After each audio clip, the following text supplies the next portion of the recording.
My name is Ashley Stanhope. I'm the Director of Communications for Ether Capital, and I'm joined by our CEO, Brian Mosoff, and President and CFO, Ian McPherson. We're here to talk about our 2022 year-end financials, and we're also going to touch on the big Ethereum upgrade that's set to take place next week, Shanghai, and what this means for investors and businesses alike. We're going to try to keep the presentation to 30 minutes, and we'll have a brief Q&A at the very end to answer any questions you may have. If you don't, if we unfortunately don't get to your questions, feel free to email me at ashley@ethcap.co, and I'll be happy to respond to you. And the last thing I mentioned, we're not here to provide any investment advice. We're just here to strictly talk about our business, and we'll be recording the session as well and publishing it to our YouTube channel later on. And with that, I will kick things off, or hand things over to Brian to kick things off. Thanks, Ashley, for the introduction. Hello, everyone. Good afternoon. I'm Brian Mosoff, CEO of Ether Capital. Very happy to chat with everyone today with some updates. Do you want to go to the next slide, Ashley?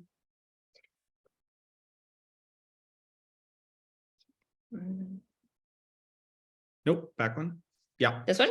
Yep. Perfect. So some just very high level color. I'm assuming most people know, hopefully, all this information, but just for a recap, we're one of the biggest Ethereum believers and holders in the capital markets. We have over 45,000 ETH. A large portion of that we have staked, which is generating a yield. It's a relatively new activity. Hopefully, most people are familiar with staking. It's really exciting. And our revenue was basically equal to our operating expenses in 2022, which is a first for us. And we are, of course, a public company listed on the NEO under the ticker ETHC. Next slide. So we have a three-pronged strategy. And again, this is just very high level. This stuff's also on our website. You know, we very much believe in Ether. It's a strategic asset for us. So we want to be a net accumulator of ETH. We believe that the future for Ethereum and that ecosystem is very bright. So we want to always be a net accumulator of ETH. We want to use that ETH in a productive way through staking and other activities to generate yield. And then we want to take a portion of that yield to build out new operating businesses. Monetize our IP, our networks, things that we're seeing that the ecosystem is going to need. So rather than, you know, I think historically the market has seen us as someone who's just holding ETH kind of close to a closed fund. And we over time believe that that's not the best thing for us. We want to be an operating business, and we think that it may take us some time to get there, but there are products and services for us to build to generate that revenue. We're going to do a bit of a financial recap, so I'm going to turn it over to Ian for a little bit, and then I'll come back to talk about market commentary and color. Ian? Thank you, Brian. We released our financial results on late Friday, and here are just some of the highlights that you can read on the screen. Our revenue increased nearly 150%. We have a new source of revenue that is significant, and I'll talk about that later on. And interestingly, our operating expenses were just slightly above the revenue. Our net loss per share from an accounting perspective does take into account the change in price of Ether throughout the year, so it was a net loss. Our digital assets declined in value materially, as you can see there. Last year, it was $210 million, and year-end was 73. We still have cash in the bank, no debt, and our shareholders' equity is about 76 million. Next slide. The dominant factor in our financial results that drives so many things is the price of Ether. And last year was not a good year. It was down 65% December 31st to December 31st, although it has rebounded here. And on the right, you can see, although the price at year-end in Canadian dollar terms is 1,620, we're over $2,500 today. So that's an increase over 50%. Next slide. What we really want to do is start to emphasize our operational aspects and what our revenue is as compared to an ETF. So there's two sources there. I'm going to drill down into both of them briefly. But the staking revenue is on our treasury Ether. And the percentage change is so massive, we were staking for less than a month last year. So next page. The staking revenue we have by quarter sort of shares with you how much we were staking of our 45,000 ETH over the period. Brian will talk about why we did not stake more later on, and the yields varied by quarter on our staking rewards. But overall, the year we earned 5.13% for staking on that staked ETH and earned $2.5 million. Next slide. The other source of revenue that we've had now for was the second full year of it, is that one of our affiliates is Purpose Investments, who has one of the largest portfolios of crypto ETFs in Canada, in fact, in the world. And we earn a share of the management fee. Last year, that was about $1.2 million, slightly down from 1.4. And we think that's a bit of a win given the decline in cryptocurrency prices over the year. Next slide. Operating expenses were up materially. Brian will discuss our transition from a more passive hold and stake company into an operating business. And we invested in hiring new people. We went from 3 people to 10. So the salaries and benefits increased materially. But it's also important to know, in addition to that, in our expenses of $3.9 million, $800,000 is an accounting estimate of the value of cash or share-based options, which is non-cash. So really, we're investing in the people and systems to both internalize some of the things that we're outsourcing and to generate external revenue and profits. Next page. So this is the accounting summary for the year. Want to highlight the one in yellow. In 2021, our revenue was about $500,000 more than our operating expenses. We're in the right trend. In 2022, it's just $173,000.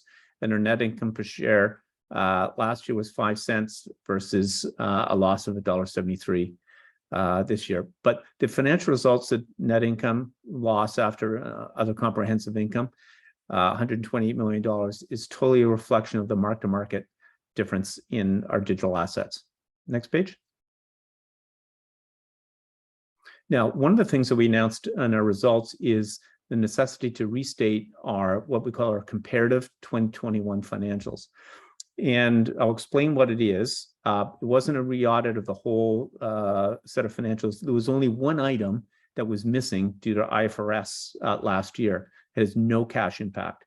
And that really was to put onto the balance sheet an estimate of what the deferred tax expense or liability would be.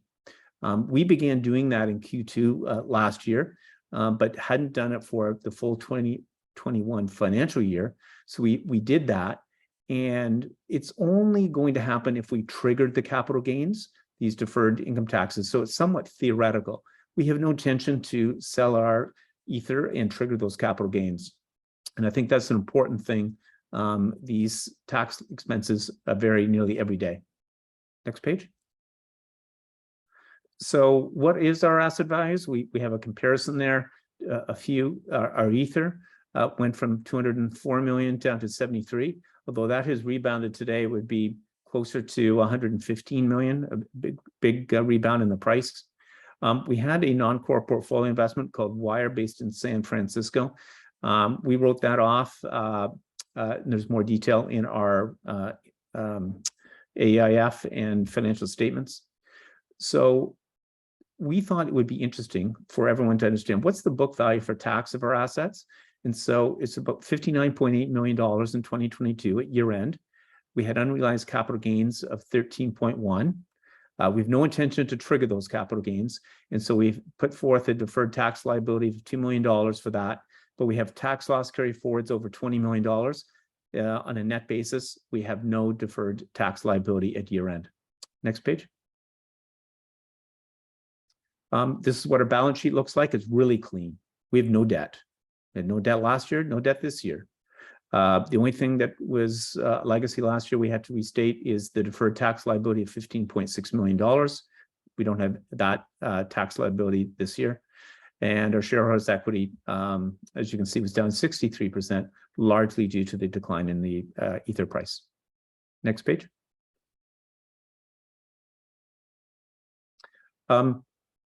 One of the key sources of revenue is the yield that we have on our treasury Ether, the staked Ether. And a big difference compared to the previous years of the development, there's now two categories or components to the Ether rewards. It's paid in Ether. The historic source was called consensus layer rewards, and we gave it the blanket term Ether staked rewards. But post-merge, one of the upgrades on September 15th last year, we got incremental fees, which are now called execution layer rewards. These were fees that were paid in the mining, proof of work mining that the stakers now get. As a result, our yield in 2022 was 5.13%. And we showed here in the sort of light blue table, we now have increased our staked ETH from 20,500 to 36,000 as of the end of last quarter, out of our 45,000 ETH. So we're about 79% staked. And one thing I will say is the year to date, our yield was about 5.6% in the Q1. Next page. I'm going to turn it over to Brian. Thanks, Ian, and also thanks for the questions that are coming into the Q&A. Some of that will be covered, but anyone also feel free to post any additional questions you have down into the Q&A, and we'll get to it either in the presentation or at the end. So some high-level comments, and I might actually frame a lot of this towards our stock to help provide some color there. So people are asking about, I think it was Bill who commented or asked, the state of what's happening in the US with regulators, and does that affect Ether Capital? And for those who don't know, one of the big exchanges called Kraken was told to shut down their staking operations. Coinbase received a Wells notice. Some of that was to do with their staking operations. A lot of it has to do with disclosure when facing retail investors. We don't face retail direct, we're not taking in people's Ether, we're not staking it on their behalf.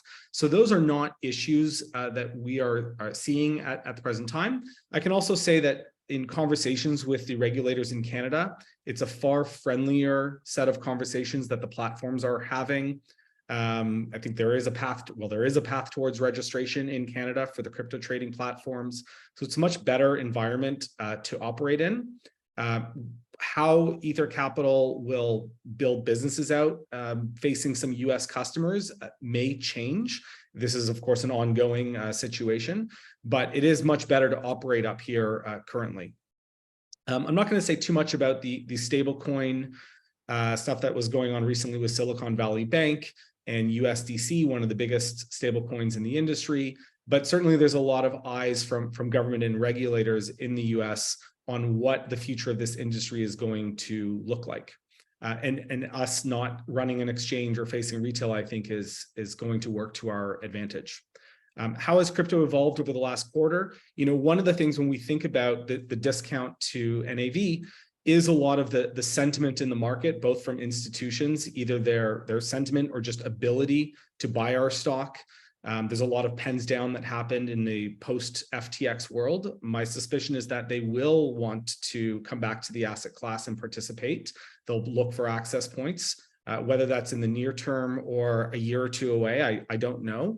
But if you look at trade volume for our stocks, certainly there is a high correlation to just overall market sentiment, very different in 2021 during that big bull market to what happened throughout the course of 2022.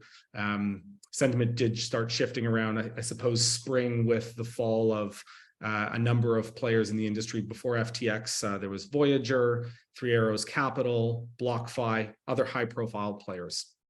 That does impact our stock, even though we have no relationship with those businesses. It does just affect overall sentiment and people wanting crypto exposure. Trouble in traditional finance actually might be a good thing. We've seen a rebound in prices of Bitcoin and Ether a lot since the collapse of Silicon Valley Bank, about 40+% for both Bitcoin and ETH. And so maybe that is the catalyst for people shifting their attention back to the asset class and realizing that, it didn't die and go away, and that, again, they should have a piece of their portfolio exposed to this asset class. And then as Ethereum continues to assert its dominance. For anyone who's been on our webinars before, you know that I'm a big ETH bull. You know that the company's DNA is rooted in our belief in Ethereum specifically over, Bitcoin or other smart contract platforms. If we go to the next slide, you'll be able to see Thank you. You'll be able to see, I referenced this a fair amount. This is on the right, a screenshot of a website called cryptofees.info. And you can see that Ethereum is it is the biggest daily collector of fees. People are paying to use this network more than any other blockchain in existence. This has remained true for the last number of years. And it points back towards our conviction of why we want to hold a large amount of ETH on our treasury. Some investors have asked over the last couple of years, would we diversify? Would we buy some other smart contract platforms? And we remain convinced that Ethereum is the thing that you want to hold. And we're starting to see that other competing layer one blockchains, other smart contract platforms, are now starting to lose out in terms of fees against layer twos. So layer twos, for anyone who doesn't know, are, I don't want to say sister networks to Ethereum, but they work in tandem with one another. And maybe they offer slightly cheaper transaction fees. Maybe they're faster to transact on, but they're part of the Ethereum ecosystem. And we're seeing in the middle, I guess it's just below the middle, things like Optimism, and just above that is Arbitrum. Those are layer twos, and those point back towards an Ethereum future, an Ethereum ecosystem future. And what might this signal? What are the opportunities for Ether Capital, or why are we thinking about this so much? Well, there's going to be staking, which we already have today, but there's going to be an evolution in staking, an opportunity to those who have large ETH on their treasury, in their treasuries, to likely use that in more strategic ways. There's things being spoken about now called restaking, where perhaps you're able to earn additional yield than just your ETH security staking. Maybe you can use something else to use that as security for some of the other layer twos or other blockchains or applications. So those are things that aren't opportunities today, but there are things that Ether Capital is very well positioned to take advantage of in the near future, and we're very excited about. Next slide. So the Shanghai upgrade and its implications. So what is this? Well, for those who don't know, Ethereum transitioned from proof of work to proof of stake. We got rid of the equipment and electricity need to secure Ethereum. There was an event called the Merge back in, I suppose, September of last year, where now all of the activity is being secured through proof of stake. So that's great from an electricity standpoint. It means people like Ether Capital can use their balance sheet to generate a yield. But there was one caveat, which is that you weren't able to get liquidity on that ETH if you needed to. It was permanently locked until some later point in time. This upgrade to unlock that liquidity is referred to as the Shanghai upgrade, and it's around the corner. It's expected to happen within the next couple of weeks. It could be delayed further. No one knows for sure, but it is expected to happen very soon. And that's really exciting. Because it means that people who do need liquidity on that ETH will be able to get it. It means ETH that's sitting on the sidelines, not sure if that upgrade will ever take place, or if it'll be successful, or if there'll be a bug, during these big network upgrades, can see that it did take place, proficiently, and everything went smooth. The same as the transition from proof of work to proof of stake during that event called the Merge. A lot of people were watching and wondering, is something going to go wrong? Will there be a glitch? It is pretty intense every time you see these network upgrades happen, but I'm sure that it'll be smooth. I hope it'll be smooth. And that's important because I think it continues to give people confidence that Ethereum, again, is the premier smart contract platform. The development team is able to deliver these updates. And those who are doubting if it's going to be an Ethereum future, saying maybe it'll be another smart contract platform, this is just one less thing for them to point to once this update does happen. It also means that idle ETH on the sidelines may be able to stake. They'll feel more comfortable staking when they know that they'll be able to get that liquidity if they want. And so that could be an opportunity for institutions to feel more comfortable getting exposure to the asset class. The network will be more mature. These major milestones and upgrades will have happened. So that's also a very good thing. What will this mean for Ether Capital shareholders? It means that we're able to, again, get liquidity on that ETH. We said we have 36,000 ETH currently staked. I would love to see us get to a point where we're staking, 90+% of our treasury. But we need to make sure that we would get liquidity if we ever needed to.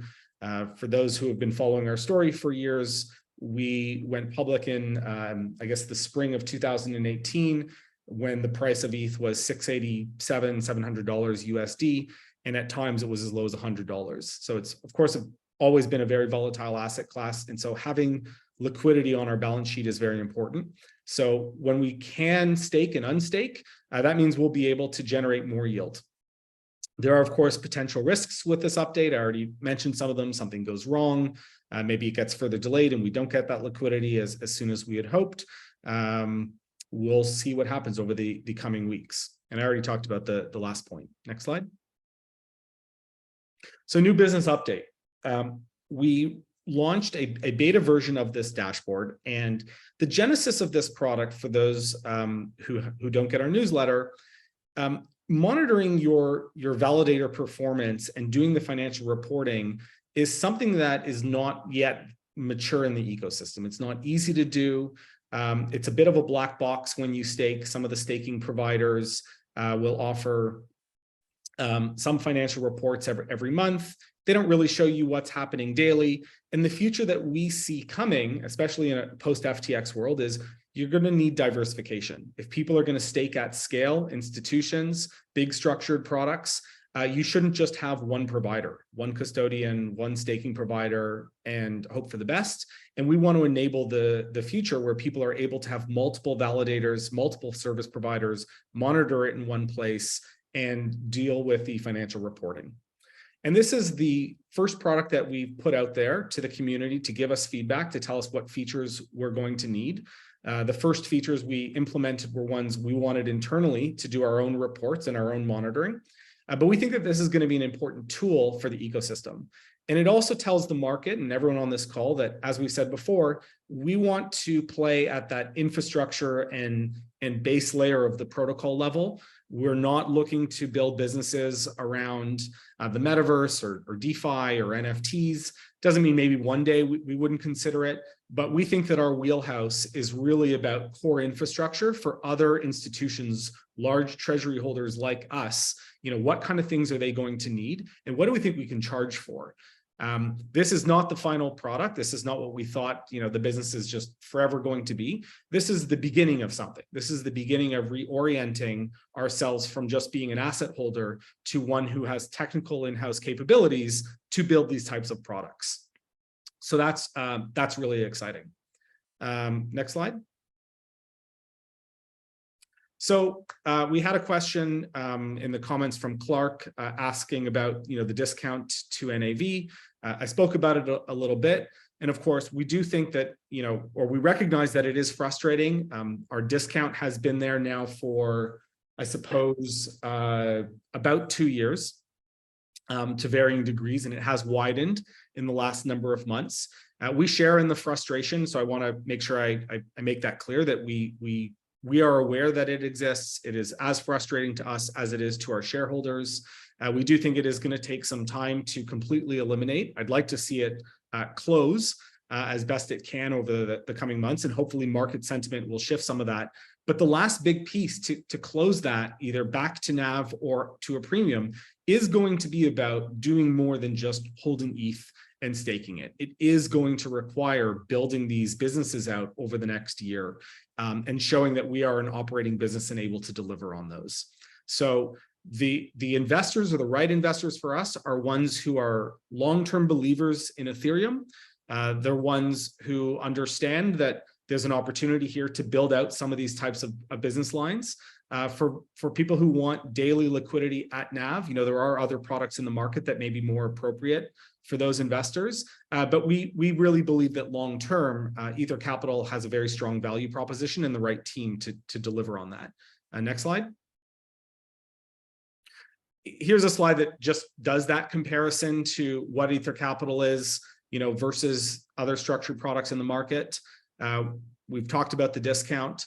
The ETFs currently are not able to stake. It's also unclear if, when they will be able to stake, what percentage of their treasury the regulators will feel comfortable with. So it doesn't mean that forever that can be our only value proposition. It's just something to keep in mind over the coming months or perhaps year or two. That's something unique to us, being structured as a corporation and being able to make our almost entire treasury productive. The ETFs, I don't think, are going to be able to do that. And of course, there's no potential to launch any business lines inside of those ETFs. They have a fixed management fee. We don't. We do have an increase in our headcount. Ian mentioned that before, and it may increase a little bit further, but we are very sensitive to how aggressive we are hiring and how much we're spending relative to what our revenue is between our arrangement with Purpose as well as our staking yields. So we are very aware of both those things. Next slide. So we've kind of highlighted, where we're at on our journey. I think if we go back to even the beginning of Ether Capital, we believed on day one that Ethereum was the ecosystem we wanted to bet on. In the last year, we started to see meaningful revenue off that treasury, the ability to stake. And now it's about transitioning fully into the operating business. Things that we actually did talk about in 2018 when I joined. I wasn't around for the company's formation, but I came on a few months later. And this is something that always was the goal. It was never just to hold a bunch of ETH and that was it. We always fantasized about investing in other businesses or building our own internally. And as the market matured and we saw the valuations of what acquisitions would look like or investing in others, we believe that our capital and mind share is best spent building internally. So I think last year was a big year for us, and this year will continue to be even better as we're able to stake more, getting more clarity on exactly the infrastructure we think we're well positioned to build and what we're passionate about, seeing the opportunities in the ecosystem evolve around staking and core infrastructure at that custody, staking, reporting layer for institutions. And we still believe that long-term, we think that we are a better value proposition than an ETF, despite the frustrations we share with shareholders to date. Ian, any other comments you want to add before I go to the Q&A? No, none. Great, Brian. Okay, thank you. So I spoke to Clark's comment at the top about the discount. We appreciate the continued support. Thank you. Bill, I think we spoke about the clampdown from regulators on the industry. So someone's asking here about new job positions, how they contribute to new businesses.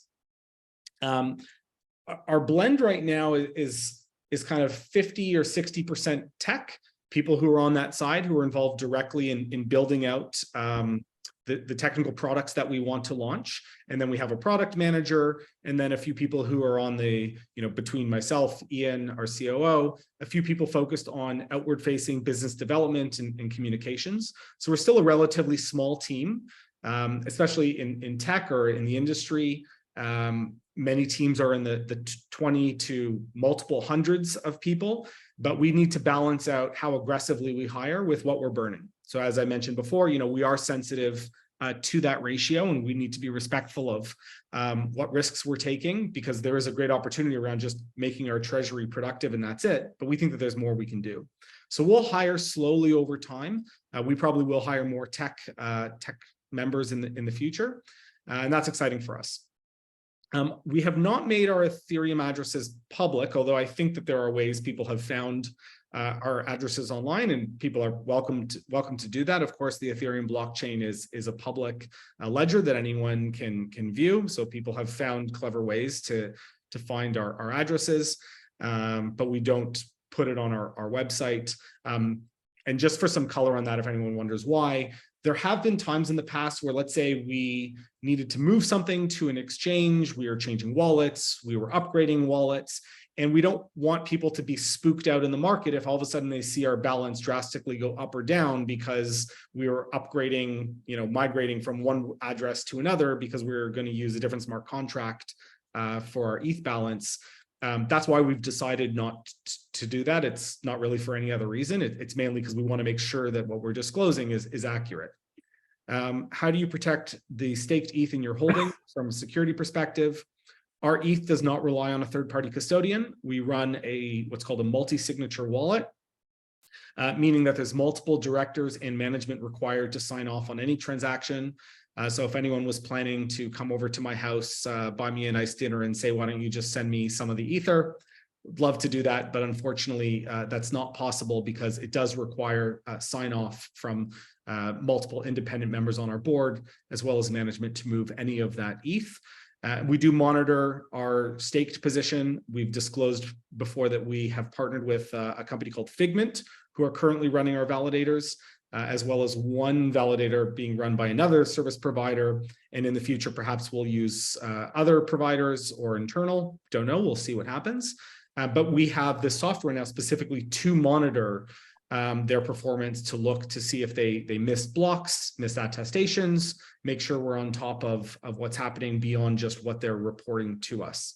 Doesn't mean that it's perfect. You know, this space, as someone who's been around for a decade now, I've learned that there's all sorts of things that you just never see coming that happen. There's all sorts of black swans that are unfortunate, but we're doing the best we can, and of course believe that we're taking the gold standard approach in the industry, and that's where we want to play. We want to be the leading experts in staking at scale for institutions.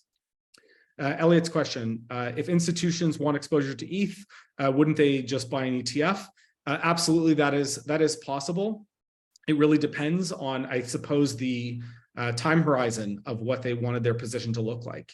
If they believed in our management team and long-term value proposition, I think we have a compelling one. If they're looking for a short-term hold or just wanted to trade around the price of ETH, then perhaps an ETF as a structured product would be more appropriate for them. But we'd love to engage, of course, in any of those conversations and make our case. Do layer 2 networks add value to ETH, or do you expect they will eventually become obsolete?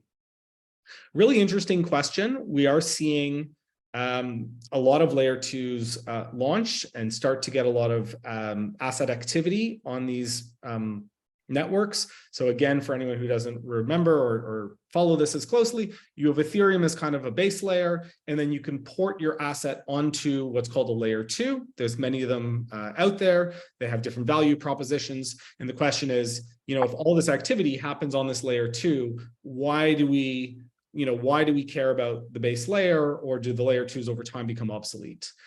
It's really early on to see how this plays out. My suspicion is that the gold standard of security, where you know the network will exist, that there will be security or the best security in the industry, that is still at the base layer. That is still on the Ethereum, protocol, not on these layer 2s.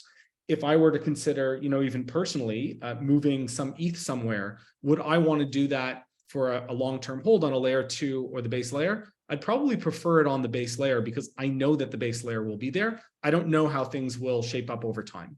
And we've also seen issues with bridges, the ability to port between 1 and 2. So this is an ongoing situation. I'm happy if you'd like to set up a separate discussion and kind of get into the weeds.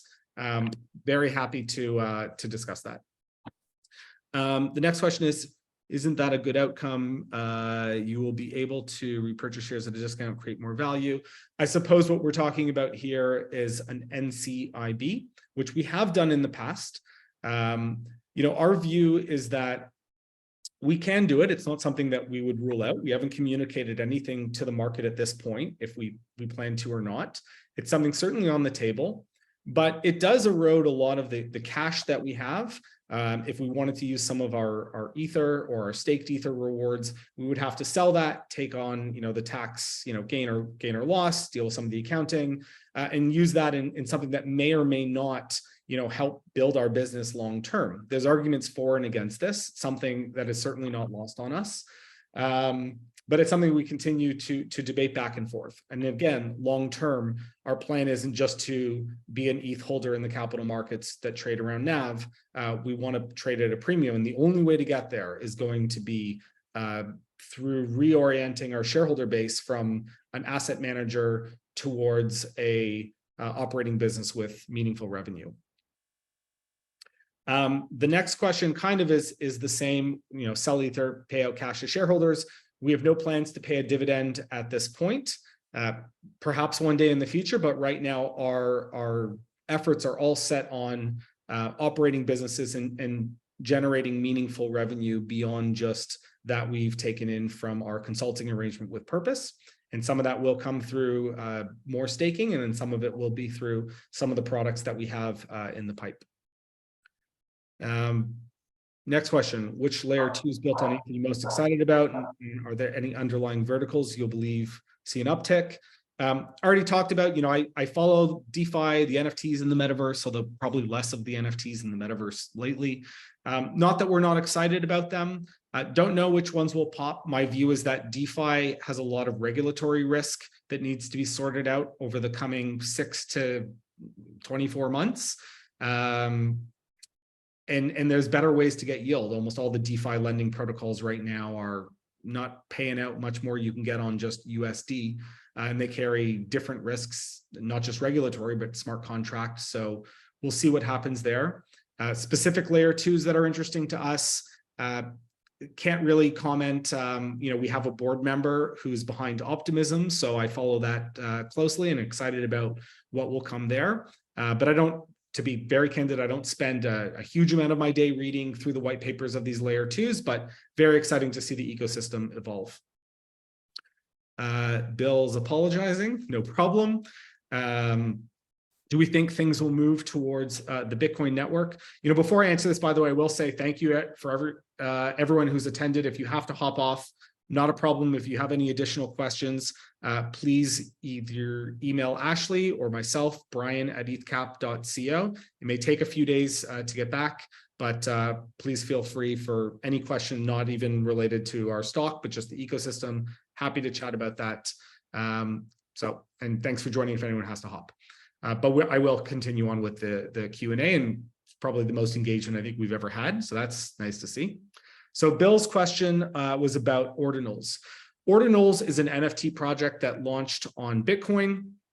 And what he's asking here is, do we think that Ethereum is going to lose some of its value proposition now that you're able to do some of the really interesting activity on Bitcoin? My answer is no. The reason Ethereum basically came into existence is that Bitcoin at its base layer just is not flexible enough to do all this activity. There's ways that you can get creative about how you create a transaction to try and include that in the Bitcoin blockchain. There's ways you could do side chains on Bitcoin. There's something called rootstock and stacks that enable smart contracts on Bitcoin, but they're not as native to the protocol.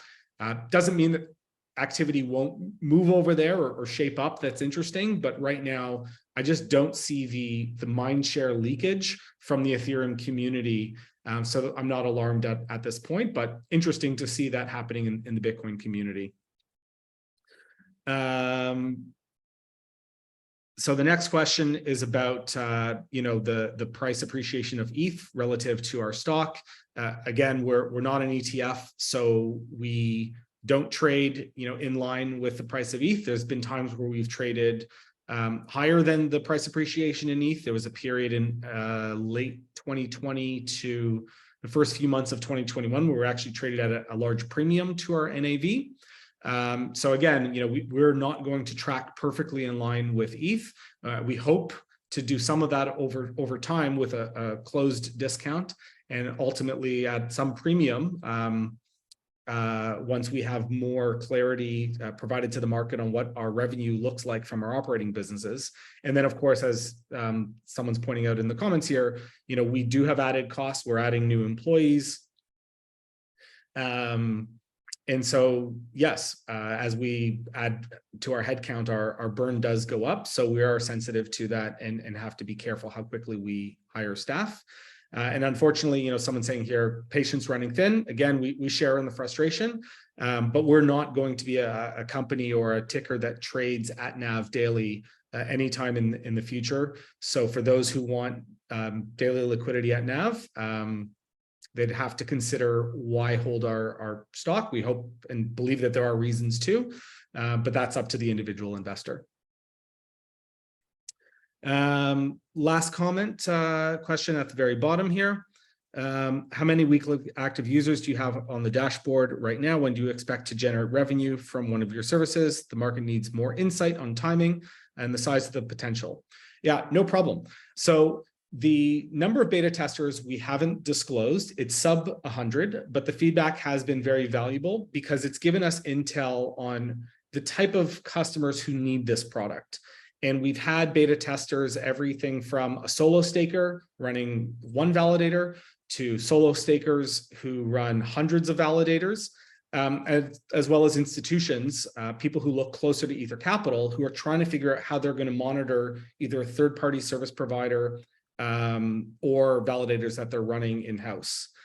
We've not charged for the product yet. That's part of what we're sussing out right now, what the most appropriate strategy should be on charging for that product. We do think that it needs to evolve a little bit further, but we're not far off from that. and hope to share some more soon. So with that, I'm going to close my Q&A box and thank everyone for joining us today. Again, if you have any further questions, please feel free to email me, Brian at ethcap.co, or Ian or Ashley. I believe our emails also are on the website, or you can find us on LinkedIn. And thank you everyone for joining, and hope you have a good rest of the afternoon. Bye everyone.